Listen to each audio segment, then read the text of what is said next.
நீ கடன் கொடுப்பாய், நீயோ கடன் வாங்காதிருப்பாய். இது ஒரு கட்டளை இல்லை. நீ கடன் வாங்கக்கூடாது அப்படின்னு கட்டளையாக ஆண்டவர் சொல்லவில்லை. நீ கடன் வாங்க மாட்டாய் என்பது வாக்கு தத்தம். நல்லா புரிந்து கொள்ளுங்க.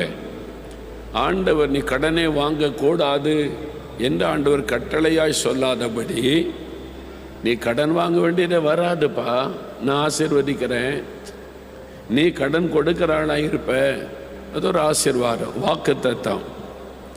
இந்த வாக்கு தத்தத்தை நம்ம சுதந்திரித்து கொள்ளணும், விசுவாசிக்கணும். சரி, கடன் பிரச்சனை அகப்பட்டு கொண்டோம், இப்போ என்ன பண்ணுறது? தப்பு தெரிஞ்சிட்டு இப்போ என்ன செய்கிறது?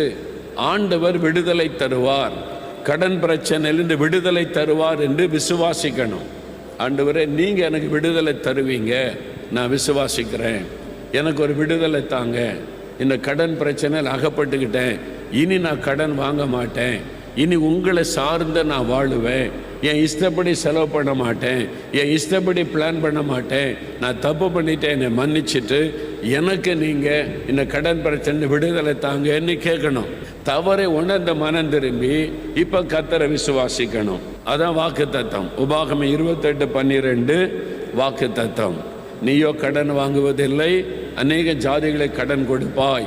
ஆண்டவரே, நீங்கள் வாக்கு கொடுத்துருக்கிறீங்க, நீங்கள் இந்த கடனை மாற்றி கொடுங்க, இனி நான் கடன் வாங்க மாட்டேன், நான் உங்களை தான் நம்பி வாழுவேன்னு சொல்லணும்.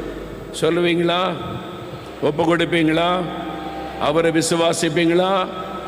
அப்போ ஆண்டவர் அற்புதம் செய்வார்.